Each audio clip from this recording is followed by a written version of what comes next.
Oh my God. There was a time when the only real option for a seafood night out was to either go fishing or head to Red Lobster. Yes, once the most prominent and dominant seafood fast casual restaurant, has had an uphill battle in recent years, with many factors leading to financial instability. So let's see if this is the end of Red Lobster as we know it. I'll have what she's having. Overly generous promotions. Let's put another shrimp on the barbie. Look, we all love the idea of all-you-can-eat. Given that fact, the all-you-can-eat option is hardly a novel idea in the restaurant and fast food world. Chains like KFC in select cities around the world have taken a shot at the endless buffet, while other restaurants choose to deal in the bottomless eats exclusively. Of course, all-you-can-eat can be a bit risky, and that's why many chains and restaurants tend to avoid buffets and instead offer patrons larger portions rather than endless ones. However, sometimes restaurants try to play it safe while still offering up bottomless goodness, and this is where Red Lobster found itself. I'm just warming up. Red Lobster has dipped its claws in the tempting waters of overly generous portions, and its loyal patrons were more than happy with endless portions, because who wouldn't be? The seafood chain debuted its $20 endless shrimp promotion back in June 2023, which was intended to boost customer traffic. Unfortunately, the promotion had the opposite effect. Endless shrimp resulted in substantial financial losses for the franchise. While the promotion proved popular, it led to an $11 million loss in a single quarter, as customers consumed far more than the franchise anticipated. The unexpected customer shrimp gorging resulted in straining resources and reducing profitability. Undoubtedly, the next time the idea of endless anything on the Red Lobster menu gets brought up, the person suggesting the idea will likely get the old heave-ho. That man ate all our shrimp! Declining customer traffic. I think you have food allergies. What's the one thing that a restaurant needs for it to be an overwhelming success? Okay, there's more than just one. A great menu is a good start. After all, without a mouth-watering menu to bring in those important potential diners, your eatery might as well not exist. How about a great location or eye-catching marketing? Customers flock to a restaurant close to other amenities for convenience sake. And if your eatery happens to have a few catchy slogans, promos, and a memorable theme, even better. However, all these restaurant musts are for the purpose of attracting customers and turning those customers into loyal patrons or repeat customers. Customer traffic is the lifeblood of any restaurant. Without it, well, you can have the best food on the planet, and it would mean less than nothing. The larger established chains like McDonald's and Burger King deal with the constant worry of declining customer traffic daily, and the big fast casual chains are no different. Since 2019, Red Lobster has experienced a 30% decline in annual guest count. The massive decline in customer traffic has been attributed to everything from increased competition, changing consumer preferences, and the lingering effects of the 2020 closures, which disrupted restaurant business across the globe. To make matters worse, the dreaded shrinkflation has also contributed to the sizable customer drop-off, as many seafood fans would rather hold on to their paycheck and go fishing rather than risk losing their money on the catch of the day. Yum. I just remembered I am so allergic to shellfish. Rising operational costs. So tell the truth, man, no shame. You're looking at your shrimp body like, what? No economy is bulletproof, with ebbs and flows happening at any given time just about anywhere on the planet. However, a healthy economy means folks tend to want to get out there and spend some of that disposable income that usually comes with a bustling economy. No other business experiences both the economic highs and the lows quite like the restaurant business. Unfortunately, the past few years have seen a less than stellar economy. And with a sagging economic backbone comes inflation, and restaurants are definitely not immune. It's a ripoff. Many of the most popular establishments have experienced the sting of inflation, with Red Lobster being among the chains hit hardest. Inflation has devastated the seafood franchise with increased costs for ingredients, labor, and overhead. To make matters worse, labor expenses now eat up 40 to 45% of gross sales, which are up from the previous 30 to 35%, putting additional pressure on profit margins. These escalating expenses have weakened profit margins and strained the company's financial health. This is a far cry from the glory days of the mid-'80s, when the franchise was able to generate over $800 million in sales. The old saying, "you have to spend money to make money," is all well and good, only if you don't have to file for bankruptcy simply for trying to keep your eatery operating smoothly. I declare bankruptcy! First time here? Well, we may not have endless shrimp, but we do have endless videos to watch, so go ahead and hit that subscribe button. Thanks. Unfavorable lease agreements. Well, here's our lobster roll truck.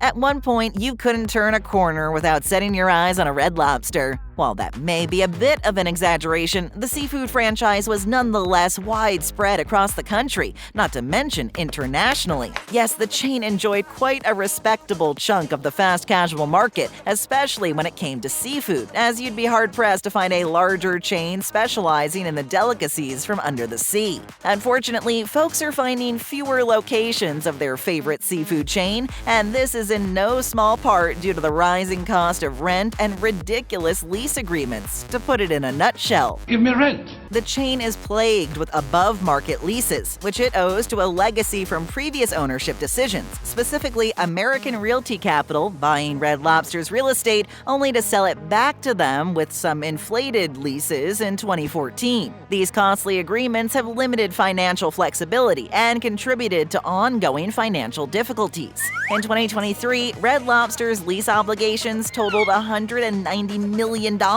with many of the leases belonging to underperforming locations, while the high lease costs have a negative effect on the franchise's profitability, thereby impacting their ability to compete in the market. To make matters worse, the higher leases, combined with the aforementioned factors, have made Red Lobster less than desirable to investors, which is a deadly combo for the now struggling franchise. Hey, you guys want to take some lobsters for your ride home? Leadership instability. I know everything there is to know about the shrimping business. How many times have you gone to your favorite eatery and read the phrase, "under new management"? Likely quite a bit. The fact is, just about every business has its ups and downs, and more often than not, the higher-ups decide to shake things up a bit by bringing in new lower-level managers, supervisors, and overhauling their leadership structure. However, there are occasions when these businesses take a good hard look at its high-salary executives and decide to make structural changes at the top-tier level. Big international businesses and brands have been known to do this, and the restaurant industry is no different. Leadership overhaul sometimes leads to increased profits, the saving of an otherwise floundering business, and an overall thriving, healthy bottom line. I make Red Lobster famous. However, changing the leadership structure too often can lead to major problems, such as the issues plaguing Red Lobster. The franchise's frequent changes in executive leadership have disrupted strategic continuity. The revolving door of CEOs in a short period has hindered the development and execution of long-term recovery plans for the struggling chain. However, this past October, Red Lobster has appointed Damola Adamolican, a young, brand-new chief executive officer who plans to dive headfirst to save the franchise from closing its remaining doors. Whether the franchise failed to learn from its past mistakes and place the final nail in the old sea coffin, or if this new CEO will swim the drowning chain to shore, is anyone's guess. Excellent, sir. Lobster stuffed with tacos. Bankruptcy proceedings. You declare bankruptcy, all your problems go away. All companies inevitably run into problems of some sort. Most recently, Burger King, one of the biggest burger franchises on the planet, initiated their You Rule campaign with hopes of giving the company a new lease on life. Unfortunately, sometimes a company's actions only delay the inevitable, and that's when it's time to explore the dreaded final option, bankruptcy. Red Lobster is no stranger to this, as in May 2024, the global seafood chain filed for Chapter 11 bankruptcy protection, citing upward of $10 billion in debt. What happened to the steaks that were in there when they closed? This move led to the closure of many locations and raised concerns about the company's viability. Luckily, the franchise can still operate as normal while working on a plan to repay its creditors. Unfortunately, the chain will have to hand over the reins of the company's operations to its lenders, headed by the New York-based Fortress Investment Group. Once again, one of the many causes, and certainly the most obvious to blame for the company's bankruptcy filing, is the ambitious but ultimately flawed endless shrimp promotion. The promotion's legacy seems to be an endless problem for the once mighty Red Lobster. Why would you put that on me? Menu and operational challenges. Do you like seafood? I know a good seafood place. Loyal Red Lobster fans can't fault the fast casual chain for attempting such a Hail Mary idea in their time of crisis. After all, desperate times call for desperate measures. And let's face it, restaurants have tried wackier ideas and promotions in the past to try to salvage lost market traffic, like a certain BK Halloween burger that stained your toilet. However, Red Lobster's endless shrimp promotion caused major financial losses, but that's only the tip of the iceberg. The promotion also created major operational chaos. The overwhelming demand for the never-ending supply of shrimp led to stressed kitchen staff, servers, and hosts, disrupting normal restaurant operations. Is this all-you-can-eat shrimp? All those hungry customers with bottomless stomachs and elastic waistband pants demanding more shrimp were enough for even the most seasoned Red Lobster staff member to wilt under pressure. While the menu's been targeted by fans as becoming a shell of its former self,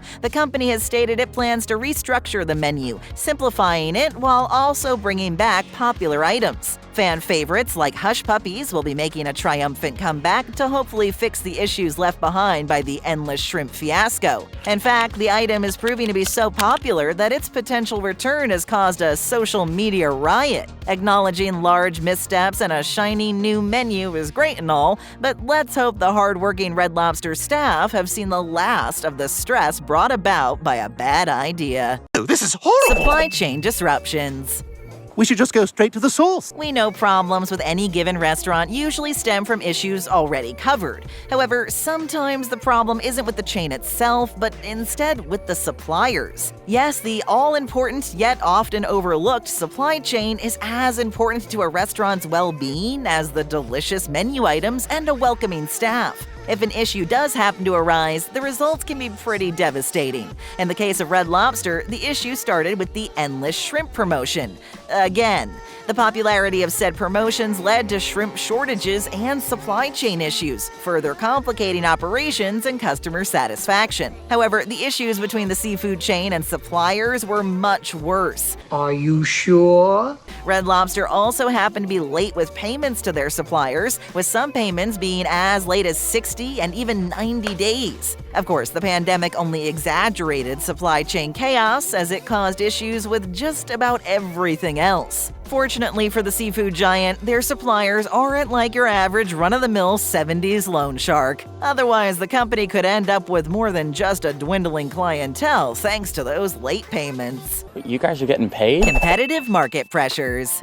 Don't make me your competition. Any restaurant, whether it's a new kid on the block or an established hotspot, knows there's plenty of competition in this industry. While a bustling industry with a myriad of options is great for the average foodie, it's not exactly the ideal environment as far as a restaurant is concerned. After all, most businesses want to be the only game in town to maximize profits and have a nice firm grip on the market, and restaurants are no different. However, you can't always get what you want. You know, that's actually completely normal. Many of the biggest fast food franchises are struggling to either keep their share of the marketplace or doing whatever they can to stay afloat in an ever-competitive environment, and the fast casual joints are hardly immune. The casual dining sector has become increasingly competitive, with consumers heading towards more affordable or diverse dining options as inflation has rendered disposable income a luxury or a thing of the past for many. As a result, Red Lobster has struggled to maintain its market share amid these shifting consumer preferences. Bring us the finest food you got, stuffed with the second finest. CEO's acknowledgement of strategic missteps.